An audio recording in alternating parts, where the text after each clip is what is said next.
que tengo al otro lado del hilo telefónico. Buenas noches, Honorio Feito. Buenas noches, Armando. ¿Ha seguido el programa, Honorio?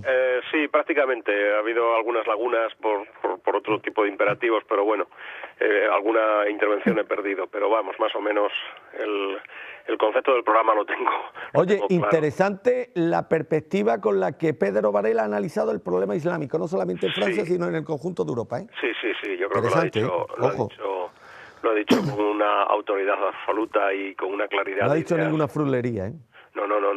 Ha estado muy bien. Yo, si me permites, por guardar el orden cronológico, aprovechando la visita de Irina, pues fíjate, anoté aquí algunas cosas sobre las relaciones de España y Rusia que son muy curiosas. Hablando con la entrevista con Irina, sí. Sí, son muy curiosas porque hay una especie de admiración mutua entre España y Rusia. Tú antes hablabas y lo citabas históricamente, pero fíjate, así de cosas que yo me puedo acordar ahora, que yo personalmente haya leído, haya investigado o haya defendido en alguna ponencia o haya tenido que ocuparme. Hay una asociación actualmente de españoles en Rusia. Bueno, Españoles en Rusia es el título de un artículo mío que hace alusión a esta asociación que llevan, entre otras personas, un abogado, dos hermanos, que son dos abogados de Toledo, Fernando Garrido. Sí. Estos señores se ocupan, en la asociación viene trabajando desde hace años en rescatar los restos de los españoles que pelearon, que lucharon en la División Azul, que se encuentran sepultados en Rusia. Como saltará algún moscardón, que siempre saltan en estas ocasiones cuando citamos estos temas, voy a aclarar que todos los países que intervinieron en la Segunda Guerra Mundial y sobre todo en el frente ruso tienen unos cementerios dedicados a sus caídos. En España no los tiene, pero esta asociación viene desde hace tiempo dedicándose a la localización de estas personas y están haciendo una labor extraordinaria. Cuando localizan unos restos, pues ya son las autoridades las que se encargan de la repatriación. Otro de los asuntos con Rusia, voy a ir deprisa. Mira, a principios del siglo XX, con el seudónimo del Abate Morón, que fíjate tú dónde estamos ahora, un militar español de intendencia, nacido en la localidad de Meraz, en Asturias, fue enviado por el gobierno español, supuestamente, pues bueno, imagínatelo.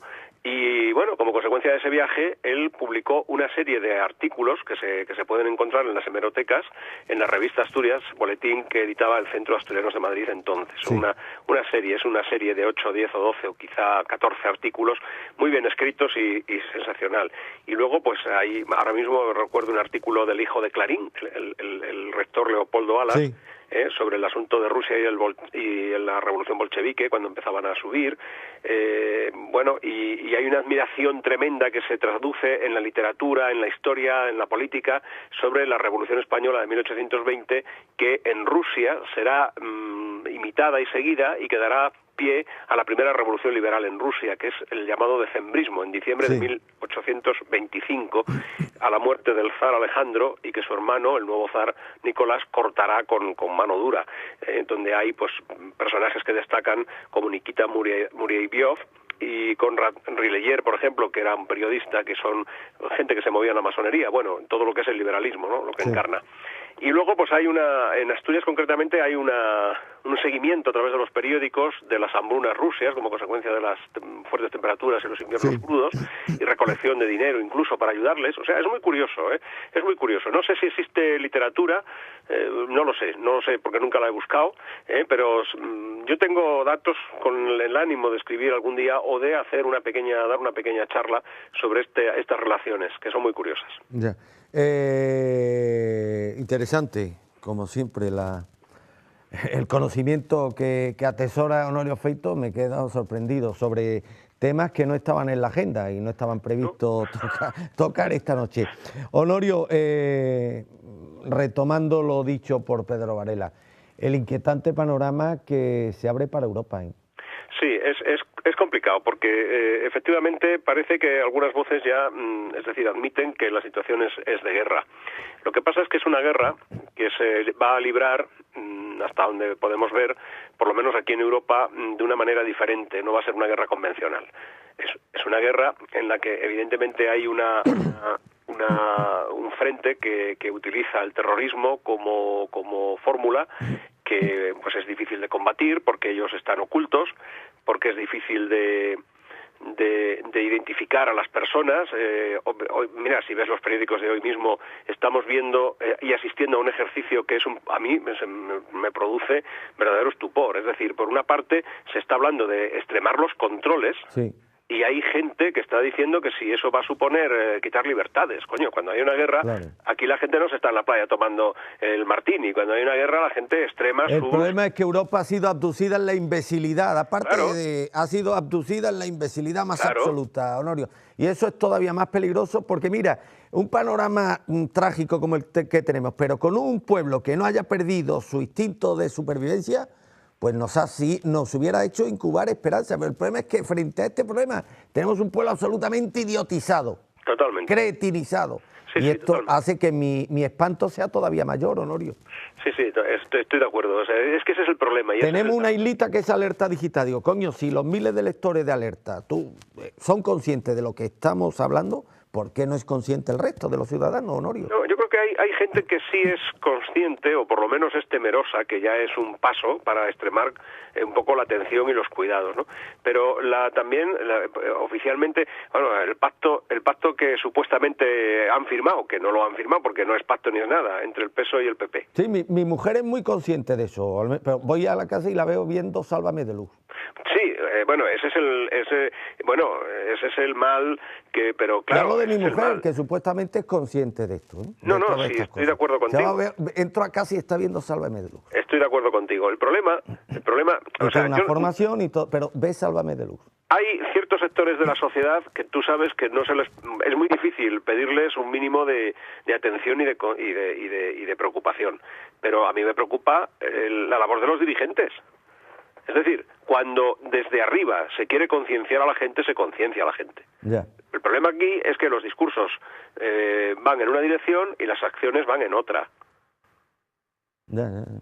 Entonces es muy difícil, claro, si no nos ponemos de acuerdo en algo tan elemental como eso.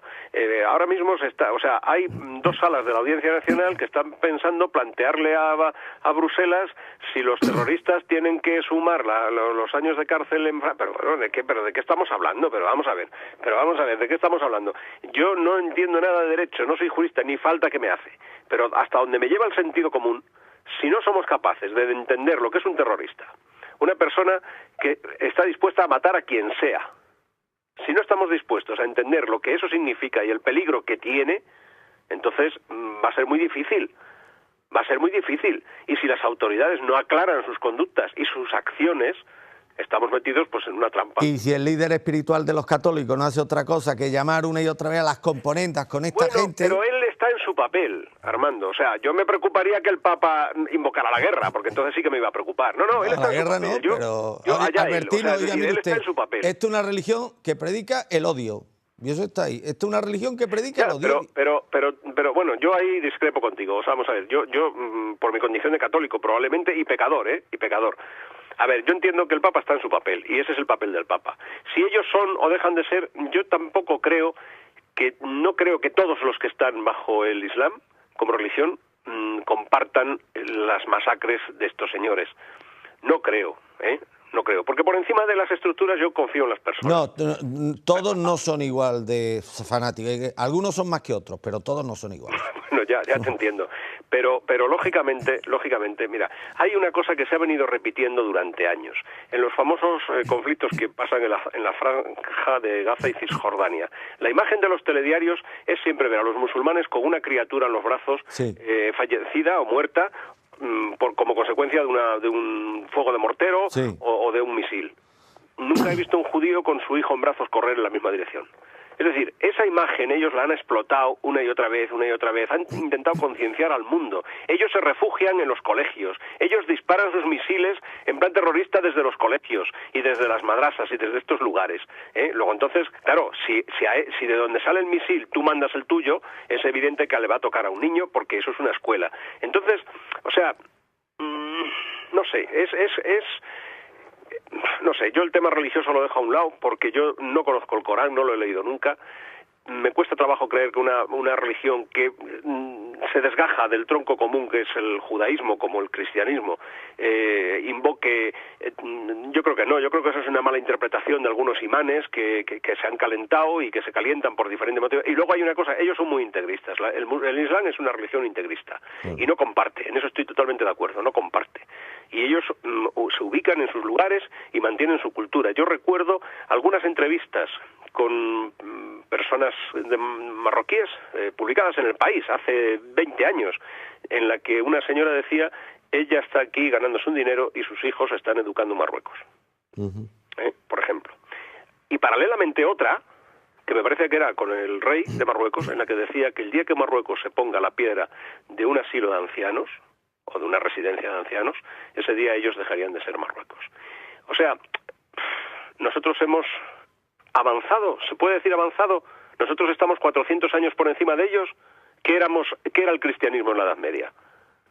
O sea, donde llevábamos a la hoguera a una mujer porque la acusábamos de ser bruja. Claro, es que es muy difícil confluir conductas. Yo no renuncio a mi religión, yo creo que por encima de aquellas cosas que ocurrieron, yo no estaba allí, evidentemente, pero lo que yo he conocido, lo que a mí me han transmitido, a mí me parece que yo soy un católico convencido, creo en la existencia de Dios, creo en la bondad de Dios y ahora, ¿soy tanto como para perdonar a los que me agreden? No creo, no creo. Pero hay una diferencia estructural de muchos años y eso es muy difícil hacerlo converger, es muy difícil. Yo no quiero llegar a eso tampoco, si tampoco hay por qué hacerles entender. Hay ¿cuántas veces hemos asistido? Porque en España también somos un poco curiosos. Yo he estado en Marruecos, me acuerdo, hace unos cuantos años con mi mujer, íbamos en un grupo, el clásico grupo de turistas, para un lado y para otro, en un autocar. Y había un grupo de mujeres, bueno, pues que todo lo que tenían que hacer, parece ser en el viaje, era criticar el velo, pero si ellas son las primeras que quieren ir así. Pero tú, ¿a qué coño vienes tú de otro país, de Europa, a decirles a ellas lo que se tienen que vestir, lo que no, cuando además tú conoces Marruecos? En Marruecos tú puedes ver una chica en bikini y por la tarde la puedes ver con el velo, no tiene nada que ver. Ojo, y estoy hablando, a mí en Marruecos me dieron un trato excepcional. A mí también. Si me vine a España estuve un año fantástico, feliz. A mí también, siempre que he ido. Todo lo que les pueda contar es poco. Y a mí además me encanta el país y me encanta su gastronomía. Y lo que pasa es que, bueno, entiendo, para un hombre, para una mujer es distinto, que para una mujer occidental no es lo mismo. Probablemente sí, pero... No es aquello vida para una mujer occidental. Bueno, Armando, vamos a ver, en nuestra cultura no, pero es que ellas... Hablo de la mujer nuestra, de las mujeres occidentales. Es difícil la convivencia. Yo hubiera seguido allí encantado mucho más tiempo y demás, pero estuvimos un año, muy feliz. No, yo he estado de visita. Y a ver si traigo a Mohamed Zian, porque él me permitió, él era ministro fue ministro con Hassan II, el decano de los abogados de Rabat, y era mi socio en un proyecto editorial que promovimos en Marruecos, el Eco Asada, periódico que combatía precisamente al integrismo islámico en Marruecos, en su propio territorio. Y Mohamed Zian, es curioso, tienes que conocerlo, habla un español impoluto, perfecto. Su madre era malagueña, o sea, su segundo apellido es Zian Franco, su segundo apellido curiosamente Franco y demás. Y él se jactaba de haber sido monaguillo de niño, un tío muy cachondo, Mohamed Zian. Ha sido un emblemático ministro con Hassan II y un entrañable amigo al que quiero y respeto. A ver si podemos traer a Zian la próxima semana por teléfono, porque hace ya tiempo que no sé nada de él, pero estoy seguro que si logro localizarlo, el encantado con participar en este espacio. Gente maravillosa, fantástica. Sí, claro. Pero yo estuve allí y yo sabía que me tenía que adecuar a las costumbres y a las normas imperantes en ese país. Lo que no podía pretender es que ellos se adecuaran a mi cultura y a mi forma de interpretar y de ver la vida, que es justamente lo contrario de lo que hacen ellos cuando vienen aquí, o muchos de ellos. En eso estoy de acuerdo contigo, pero eso también es culpa nuestra, ¿eh? La culpa es nuestra.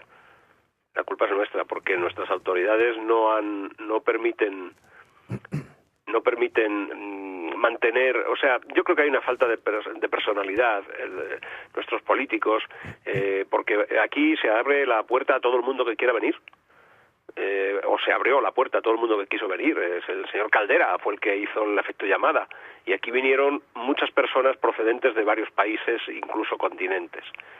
Entonces, yo creo que nosotros no podemos ceder ante ningún bueno, te voy a decir más, y eso creo que está salta a la vista. Se adaptaron mejor los centroeuropeos, por ejemplo, a nuestra manera de vivir que los que venían de los países hispanoamericanos. Ya, sí. Con haber estado allí 500 años casi. Que por cierto, muchos restos en Marruecos descendientes de los vándalos ilingos, que llegaron a la península ibérica. Gente, los ves tú, y estos son escandinavos, ya, rubios y demás, descendientes de los vándalos ilingos y marroquíes de origen, sobre todo en la zona de Alucemas y demás, te encuentras con muchos de estos descendientes. Pues Honorio, se nos ha ido en un plis-plas estas más de 3 horas, me avisan de control que pasan ya casi 15 minutos de la medianoche, hora de poner punto y final a esta nueva edición de La Ratonera, ¿te parece? Me parece estupendo. Hablamos la semana siguiente, próxima, con tus argumentos no solamente nos aportan cosas, sino que enriquecen muchísimo todo lo que decimos y apuntamos a lo largo del programa. Gracias, querido Honorio, un abrazo y hasta siempre. A vosotros. Honorio Feito, ahí lo tienen.